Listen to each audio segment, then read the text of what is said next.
Right now, I'm watching Nancy Grace about Nolen Wells, and I want y'all to hear this forensic pathologist lie on air.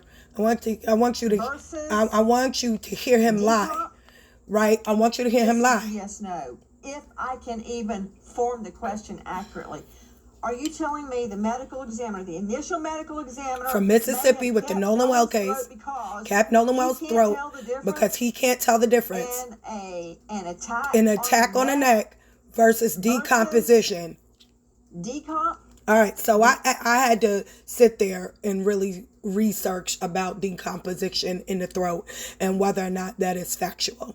So I asked AI, right, in this research, is it possible for a forensic pathologist to be able to differentiate strangulation versus decomposition, right? A forensic expert should know this.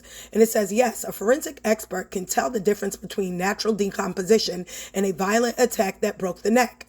Though advanced decomposition makes the investigation significantly more challenging, forensic pathologists and anthropologists ultimately specific skeletal tissue and muscular markers to differentiate between post-mortem decay and, I don't know how to say that, ante-mortem, before death trauma. Experts separate an attack from decomposition artifacts using several specialized techniques. Bone fractures analysis, the ante-mortem versus the post-mortem. And it says, if an attack broke the neck, such as the cervical vertebrae fracture or a broken hyoid bone, thyroid cartilage, the bones will show distinct characteristics based on when the break occurred. Antemortem, perimortem, at or near death. The fresh or green bones break differently than dry bones. Forensic experts look for microfractures, jagged or beveled, I don't know how to say that, beveled edges, and specific stress lines. They only happen when the bone is compressed by high velocity or high pressure impact while still hydrated by living tissues. Post-mortem, during decomposition. As a body decomposes, bones dry out. Post-mortem breaks caused by shifting soil, animals scavenging, but he was in the water, or weight, right? Tend to be clean, blunt, and perpendicular, lacking the specific splintering of a living attack. Blood infiltration or tissue staining. In a fresh or moderately decomposed body, an attack to the throat causes massive internal bleeding, hemorrhage into the surrounding neck muscle. True trauma. If a person was alive during the attack, the blood pressure forces red blood cells deep into the surrounding muscle fibers. Forensic experts can cut into the neck layers to look for localized blood pooling, hematomas, decomposition purge, or artifacts. Okay, and you could just read the rest for yourselves. I got another question. So it says, yes, forensic experts can absolutely determine if a person with choke or suffered a neck injury, even if the body floated face down in water for a few hours. In fact, a few hours in a very short window, or forensic term, meaning a body would experience minimal decomposition, and critical interval evidence would remain heavily preserved. Floating face down in water for a couple of hours introduces specific changes that the forensic pathologist easily identifies separates from a violent attack. All right, let's say, so according to AI overview, right, and it's going to show a diagram. Yes, a forensic pathologist can still accurately determine if a person was choked or suffered a broken neck before entering the water, even after 24 hours of submersion. While 24 hours face down in water accelerates external skin changes, it is not enough to destroy the deep structural internal evidence that prove a violent throat attack. At 24-hour mark, a forensic pathologist separates pre-water attacks from post-mortem changes by targeting specific anatomical zones. Now here they're going to show you I don't know how to say this word, you guys, infrared muscles, right? So it's going to show you, right, what it's going to be able to determine. You can look for yourself, the learnings, things of that nature, right? Licensed by Google, right? The protection of the deep muscle hemorrhage. After 24 hours in the water, the skin on the face and neck will begin to wrinkle, blanch, turn pale, and undergo early washerwomen skin changes. However, water cannot penetrate deep into the neck layer into the time frame. The living evidence is if the person was choked while alive, their beating heart forced blood into the deep neck muscle, such as the sternocleidomastoid. I'm sorry, I don't know how to say that word. Or the strap muscle. This creates thick, localized blood clots, hematomas. The pathologist test. The pathologist will perform a layer by layer dissection of the neck. Even after 24 hours in the water, these deep intramuscular blood clots will still be trapped circularly inside the tissue and will not wash away, proving that the injury happened before the body entered the water.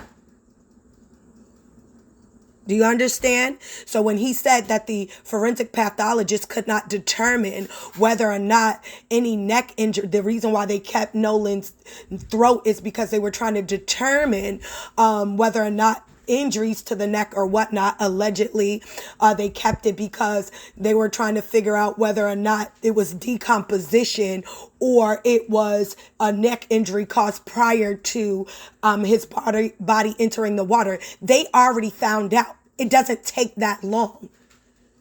So they didn't keep the neck because they didn't understand the difference between decomposition and a neck injury. Because as he's saying, even with 24 hours going by, the water would not have penetrated the internal part of the throat that would be able to determine whether or not that injury was done prior to Nolen getting into the water.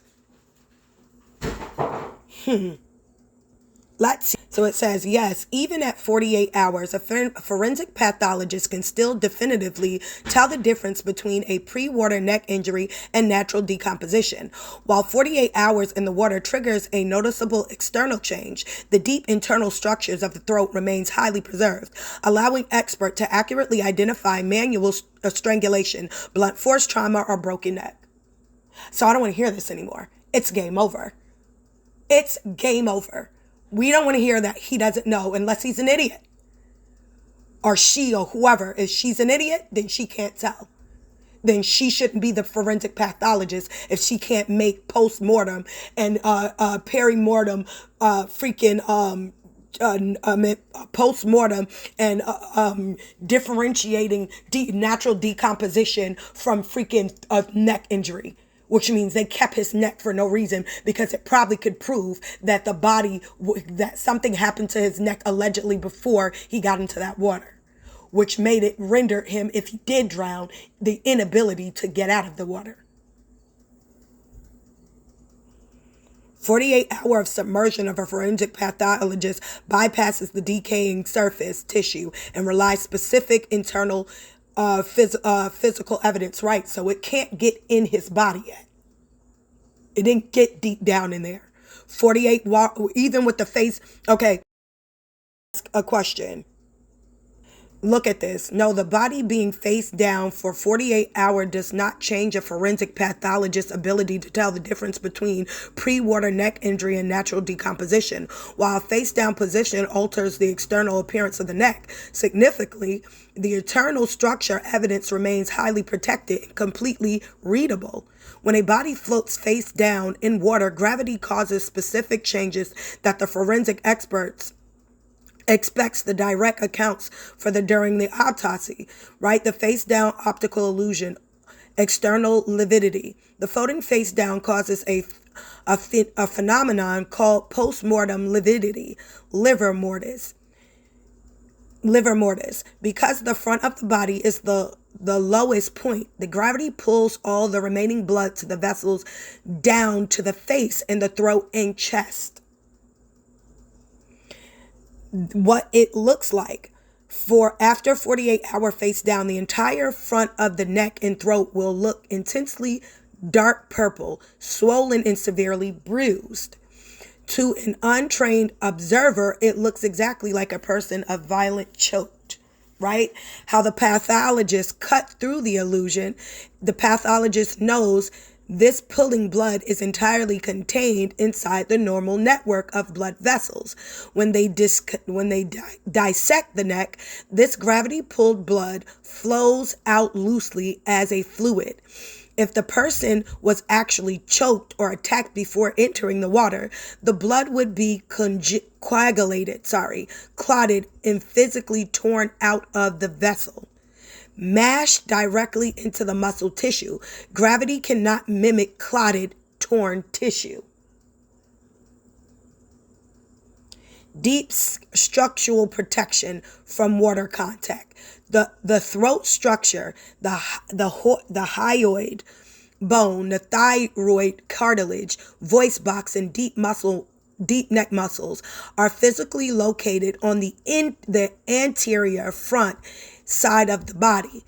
When floating face down, these structures are technically closer to the water. However, at 48 hours, water cannot soak deep enough into the neck to wash away or dilute an internal injury. The skin in a thick layer of fat acts as a waterproof barrier for the deeper tissues. Any internal bleeding, hematoma caused by a pre-water attack is trapped under the tight pressures within the muscle fascia. It remains entirely unaffected by the body's position in the water.